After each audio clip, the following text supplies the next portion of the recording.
તો મિત્રો પીએસઆઈની એક્ઝામની ડેટ આવી ગઈ છે બરાબર. 13 એપ્રિલના રોજ એક્ઝામ છે. તો બધાને ખબર હશે કે હવે આપણી જોડે ટાઈમ નથી, 1 મહિનો છે.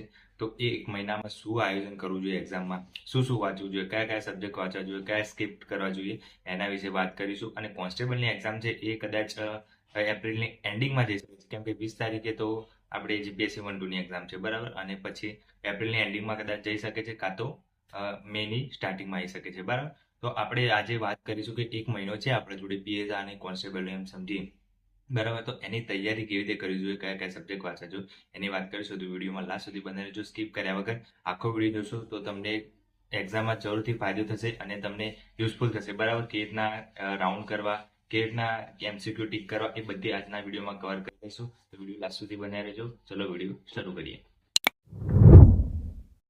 જો હવે આપણે 1 મહિનો બાકી રહ્યો છે બરાબર. આપણે પીએસઆઈને ધ્યાનમાં રાખીને જઈશું. તો કોન્સ્ટેબલ વાળા પણ ધ્યાન રાખજો બરાબર. કોન્સ્ટેબલ વાળાની વાત કરીશું પછી. પહેલા આપણે ટોટલ સબ્જેક્ટ કેટલા છે પીએસઆઈમાં?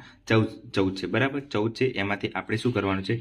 પાર્ટ એમાંથી એક સબ્જેક્ટ લેવાનું છે બરાબર. આપણે પરીક્ષાનું આયોજન 1 મહિનાનું બાકી છે એના સંદર્ભે આપણે જોઈશું. તો પાર્ટ એમાં જે એક સબ્જેક્ટ લેવાનું ગણિત, જેને નથી આવડતું એ બરાબર.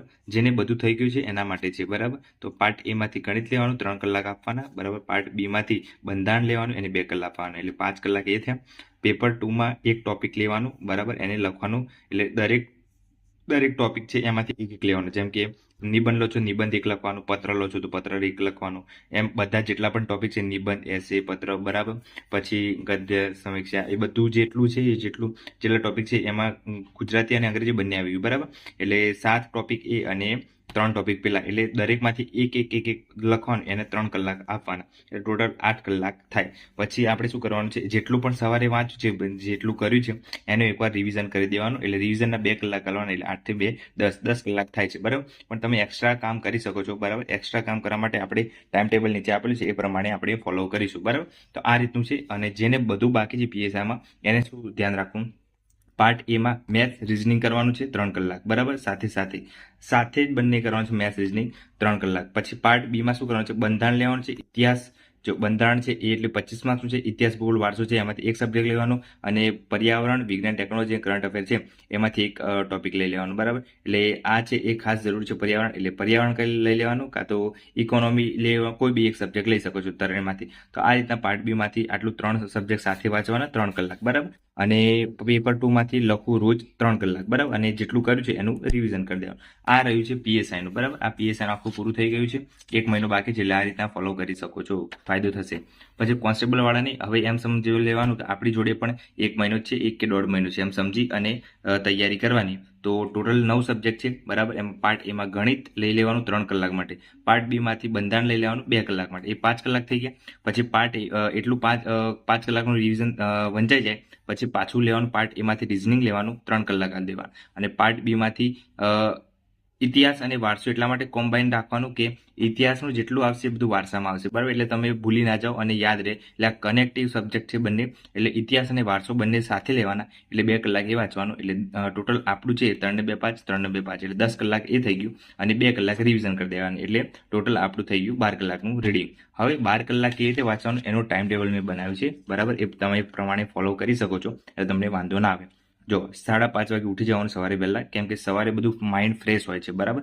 એટલા માટે સવારે વહેલા ઉઠી જવાનું. અને પછી બધું બ્રશ કરી અને નાસ્તો બાસ્તો કંઈક કરવું હોય તો કરી અને 6 વાગ્યાથી વાંચવા બેસી જવાનું. તો 6 થી 9 વાંચવાનું, કેમ કે 6 વાગ્યાથી તમે વાંચવા બેસો એટલે આમ વાતાવરણ શાંત હોય, તાજગી હોય, કોઈ વિચાર ના આવતો હોય આપણને, એટલે આ સારી રીતે વંચાઈ જાય. એટલે 6 વાગ્યાથી બેસો તો 6 થી 9 વાંચી લેવાનું 3 કલાક બરાબર.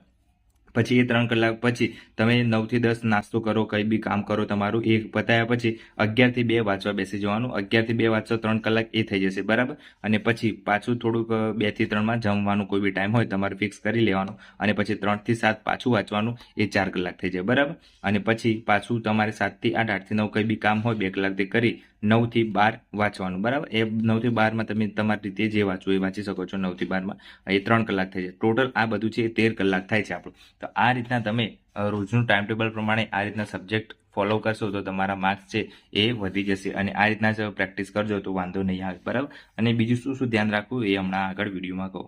તો મિત્રો બધાને ખબર પડી ગઈ છે કે હવે એક્ઝામની ડેટ નજીક આવી ગઈ છે. તો આવી રીતના ટેબલ ફોલો કરશો ટાઈમ ટેબલ તો વાંધો નહીં આવે બરાબર. રોજનું રોજ કરશો અને મેથ્સ રીઝનિંગ તો રોજ કરવાનું છે અને પાર્ટ બી માંથી એક સબ્જેક્ટ લઈ લેવાનું છે અને પેપર 2 માંથી લખવાનું છે. કોન્સ્ટેબલ વાળાનું પણ એ રીતના જ ફોલો કરશો તો વાંધો નહીં આવે. હવે વસ્તુ એ છે કે એક્ઝામમાં શું ફોલો કરવું જોઈએ બરાબર. તો એક્ઝામમાં શું ફોલો કરવું જોઈએ, જો તમને જે સબ્જેક્ટ અત્યારે નથી આવડતો બરાબર એને તૈયાર કરવાની જરૂર નથી. જે આવડે છે એનું રિવિઝન કરો બરાબર. 1 મહિનો છે એટલે વાંધો નહીં આવે. નવો સબ્જેક્ટ કરવા રહેશો તો જે આવડે છે એ પણ ભૂલી જશો અને ખોટું પછી એક્ઝામમાં અફરાતફરી થઈ જશે અને ગોતે ચડી જશો બરાબર. એટલે એક્ઝામમાં જેટલું આવડતું હોય એટલું ટીક કરી દેવાનું પહેલા, નોર્મલ પેપર લેવાનું બરાબર. અને ત્યાં સાઈડમાં નાના જેવું ટપકું કરતું કરતું જવાનું. જેટલા આવડતા હોય એટલા સોલ્વ કરી દેવાનું. પહેલા શરૂઆતમાં પેપર લેવાનું, પેપરને એકવાર આખું જોઈ લેવાનું, એનાલિસિસ કરી લેવાની. હા ભાઈ મને આ જેટલા વન લાઇનર દેખાતા હોય અને આવડતા હોય એ ટીક કરી દેવાના, ગણવાવાળા રવા દેવાના, પ્રેક્ટિસ કરી દેવાના. હા મને આ પાર્ટ એ માંથી આટલા આવડે છે, પાર્ટ બી માંથી આટલા આવડે છે બરાબર. બંનેમાં 40% લાવવાના છે એટલે 40% કવર થઈ જાય છે મારે. હવે જે વિધાનવાળા છે બરાબર, જેને સોલ્વ કરવાના છે, જેમાં માઇન્ડ યુઝ કરવાનું છે એ હવે પકડવાના બરાબર. તો એ જેવા એમસીક્યુ સોલ્વ થઈ જાય છે પછી આપણે ગણવાવાળા લેવાના. 3 લેયરમાં આપણું પેપર પૂરું કરવાનું છે બરાબર. એટલે પહેલા એક ઇઝી લઈ લેવાના, પછી મીડિયમ લેવાના અને પછી જે ગણવાવાળા છે એ ટોપિક લેવાના બરાબર. એ એમસીક્યુએસ લેવાના. એ પ્રમાણે કરી અને પછી આપણે જેટલા એમ લાગે છે હવે આપણે સ્કોરિંગ થઈ જઈશું તો પછી જેટલા ઈ કરવાના છે, જે નથી જ આવડવાના આપણે એ તુક્કા મારવાની જરૂર નથી. તુક્કાથી પાસ ના થવાય. જેટલા નથી આવડતા એ બધા ઈ જ કરી દેવાના અને ઈ કરીને આવશું તો એ બેસ્ટ રહેશે. ખોટા તુક્કા કરી અને માઇનસ થઈ જાય એવું ખોટું કરવું જ નહીં બરાબર. એટલે બને ત્યાં સુધી ધ્યાન રાખવાનું પેપરમાં શું કરવું કે શું નહીં, બધી આઈડિયા આવી જશે. જો તમને કોઈ ખબર ના હોય તો કોમેન્ટ કરજો તો આપણે એના ઉપરથી પર્ટિક્યુલર વિડીયો બનાવી દઈશું કે પેપરમાં કેવી રીતના રાઉન્ડ કરવા, કેટલા એમસીક્યુ અટેમ્પ કરવા બરાબર. તો એનો અલગથી વિડીયો બનાવી દઈશું બરાબર. કોમેન્ટ કરશો તો આઈ હોપ સો તમને ખબર પડી ગઈ હશે કે એક્ઝામની તૈયારી કેવી રીતે કરવી જોઈએ. 1 મહિનો બાકી છે તો બધા મચેલા રહેજો અને મહેનત કરતા રહેજો બરાબર. તો આજ માટે આટલું રાખીએ અને ચેનલ પર નવા તો સબસ્ક્રાઇબ કરી દેજો અને વિડીયો ગમે તો શેર કરી દેજો. જય હિન્દ, જય ભારત.